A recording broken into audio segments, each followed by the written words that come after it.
अथ चतुर्थो अध्यायः। महर्षि बोले, उस दुष्ट आत्मा परम बलशाली महिषासुर और उसकी सेना को देवी ने मार डाला। तब समस्त इंद्रादिक देवगण प्रसन्न हो सिर और मस्तक झुकाकर भगवती की स्तुति करने लगे। जिन भगवती की ही शक्ति से यह संपूर्ण विश्व उत्पन्न हुआ है और जिनकी समस्त देवता और महर्षिगण पूजा करते हैं, ऐसी जगदम्बिका को हम भक्तिपूर्वक प्रणाम करते हैं, वह हमारा कल्याण करें। ब्रह्मा, विष्णु और शंकर भी जिसके अतुलनीय प्रभाव और शक्ति का वर्णन नहीं कर सकते, वह चंडिका देवी विश्व का पालन करें तथा अशुभ भय का विनाश करने को तैयार हुए। जो पुण्यात्मा हैं, उनके घर में आप लक्ष्मी का रूप हो, पापियों को के यहाँ दरिद्र रूप हो, शुद्ध हृदय वालों के हृदय में बुद्धि का रूप, श्रेष्ठ मनुष्य के यहाँ श्रद्धा रूप और सतकुल में उत्पन्न होने वाले के यहाँ लज्जा स्वरूप हो। हे देवी, हम सब आपको नमस्कार करते हैं। हे भगवती, आप संपूर्ण जगत की रक्षा करो। आपके इस अचिंत्य स्वरूप का, असुरों के संहार करने वाली शक्ति का तथा युद्ध में असुरों के साथ आपके अनेक प्रकार के चरित्रों का हम किस भांति वर्णन करें। आप त्रिगुणमयी होते हुए भी सारे संसार का हेतु हो। आप में दोष नहीं ज्ञात होते। ब्रह्मा, विष्णु और महादेव भी आपका पार पाने में असमर्थ हैं। आप ही सबका आश्रय हो। यह संपूर्ण विश्व आप ही का अंश मात्र है। आप ही अव्याकृत तथा परम प्राकृत आदि शक्ति हो। हे देवी, समस्त यज्ञों में मंत्र रूप आपका नाम उच्चारण कर हवि देने से संपूर्ण देवता तृप्त हो जाते हैं। वह स्वाहा रूप आप ही हो। देवी, आपके द्वारा देवता, ऋषि और पितृगण तृप्त होते हैं। इस कारण स्वधा रूप भी आप ही हो। हे भगवती, आप मुक्ति का हेतु आचिंत्य ब्रह्म स्वरूपिणी महाव्रता हो। हे देवी, आपका अभ्यास राग द्वेष रहित तत्ववेता, जितेंद्रिय तथा मोक्ष की इच्छा करने वाले मुनिजन करते हैं, इसलिए आप सर्वोपरि हो। हे देवी, आप शब्दमय तीनों वेदों का सुंदर मूर्ति ओंकार युक्त मनोहर पदों के पाठ युक्त ऋग यजु साम की आश्रय रूप वेद माता, ऐश्वर्य से युक्त प्राणी मात्र की आजीविका तथा संसार का दुख दूर करने वाली हो। हे भगवती, समस्त शास्त्रों का ज्ञान देने वाली मेधा शक्ति, इस कठिन भवसागर से पार लगाने वाली नौका रूपी दुर्गा देवी आप हो। हे देवी, कैटभ विनाशी भगवान विष्णु के हृदय में वास करने वाली लक्ष्मी और महादेव जी से सम्मान प्राप्त गौरी स्वरूपा आप ही हो।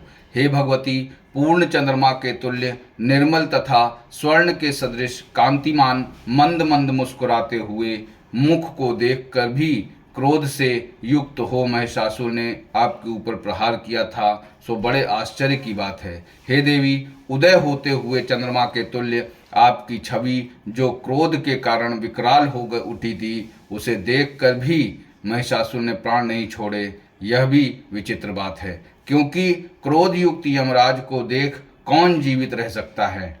हे देवी, आप प्रसन्न हो जाइए। आप संसार के कल्याण के लिए ही उत्पन्न हुई हो। आपके क्रोध करने से सबका नाश होता है।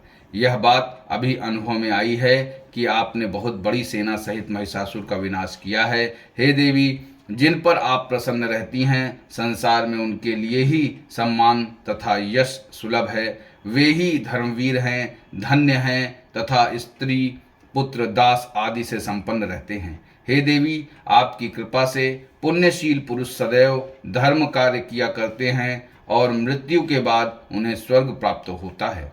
इस कारण हे देवी, आप त्रैलोक्य में अभिष्ट मनवांछित फल की दाता हो। हे दुर्गे देवी, दुखी मनुष्य के स्मरण करने पर आप उनका संपूर्ण भय दूर कर देती हो। स्वस्थ पुरुषों के स्मरण करने पर उनको उत्तम बुद्धि देती हो। दरिद्रता के दुख और भय को नष्ट करने वाले तुम्हारे अलावा और कौन है। जिसका चित्त दूसरों के उपकार करने के लिए दया से परिपूर्ण है, हे देवी, इन असुरों को मारने से संसार में सुख हो, और हे ये असुर नरक में रहने के निमित्त भले ही पाप करते रहे हों, परंतु युद्ध में मरकर ये स्वर्गलोक को प्राप्त करें, इसलिए आप इनका वध करती हो। हे देवी, संपूर्ण दैत्य आपको देखने मात्र ही से भस्म हो जाते, किंतु आपने शस्त्र से इनका संहार इसी कारण किया कि पवित्र शस्त्र के प्रहार से असुरों को स्वर्ग मिलेगा। इस प्रकार शत्रुओं के लिए भी आपके कितने श्रेष्ठ विचार हैं। आपकी तलवार की उग्र प्रभा से और त्रिशूल के नोक की चमक से उन राक्षसों की आंख फूट नहीं गई, इसलिए कि किरण सहित चंद्रमा के सदृश आपका शीतल मुख उन्होंने देख लिया था। हे देवी, आपका शील दुराचारियों के दुराचार को दूर करने वाला है और उसकी समता नहीं है, और आपका स्वरूप अविचिंत्य है। आपका वीर्य पराक्रम देवताओं के बल और पराक्रम के हरण करने वाले असुरों का नाश करने वाला है। इसी तरह से शत्रुओं पर आपकी हुई कृपा प्रत्यक्ष है। हे देवी, आपके पराक्रम की किसके साथ तुलना हो सकती है? शत्रुओं को भयभीत करने वाला एवं आपके समान सुंदर स्वरूप और कहाँ है? हृदय में दया परंतु युद्ध में कठोरता, यह बातें त्रैलोक्य में आप ही में दिखाई देती हैं।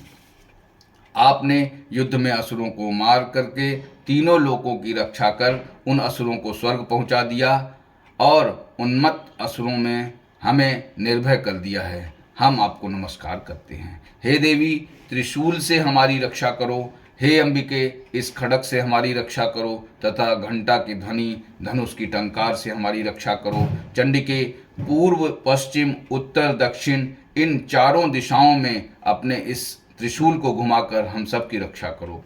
तीनों लोक में आपके जो सुंदर तथा भयानक रूप विचलते रहते हैं, उन सब रूपों में हमारी और पृथ्वी की रक्षा करो। हे अंबिके, आपके कर कमलों में खड़ग, शूल, गदा आदि शोभित है, उन सब से हमारी रक्षा करो। ऋषि बोले, जब देवताओं ने जगदम्बा श्री दुर्गा की नंदन वन के सुंदर पुष्पों तथा गंध चंदन से पूजा और स्तुति की और भक्ति भाव से सुगंधित धूपों से पूजन किया, तो देवी ने प्रसन्न होकर देवताओं से कहा कि हे देवताओं, तुम लोग मनोवांछित वरदान मांगो।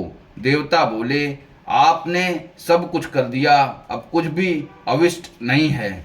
मातेश्वरी, आपने हमारे बैरी महिषासुर का नाश कर दिया। इस पर भी आप यदि हमें वरदान देना चाहती हो तो हे भगवती, आपत्ति के समय जब जब हम आपका स्मरण करें तब तब आप दर्शन देकर हमारे दुखों को दूर करना, और हे सुमुखी, जो कोई भी आपका स्मरण करे उसको धन, ऐश्वर्य, स्त्री, संतान आदि से परिपूर्ण करना, और हम सब पर सदैव प्रसन्न रहना। ऋषि बोले, हे राजन, देवताओं ने समस्त जगत तथा स्वकल्याण के लिए जब इस तरह प्रसन्न कर लिया तो भद्रकाली देवी ऐसा ही होगा, इस प्रकार कह करके अंतर्ध्यान हो गई। हे राजन, समस्त जगत का कल्याण करने वाली भगवती जिस प्रकार समस्त देवताओं के शरीरों से उत्पन्न हुई थी, वह सब मैंने आपसे कह दिया। फिर पार्वती जी के शरीर से जगत की रक्षा और देवताओं का कल्याण करने वाली देवी कैसे प्रकट हुई, वह सब कथा मैं तुमसे कहता हूँ, जो इस प्रकार से है। तुम ध्यान पूर्वक सुनो। इति श्री मार्कंड पुराण के देवी महात्म्य में शक्रादि स्तुति नामक चौथा अध्याय समाप्त।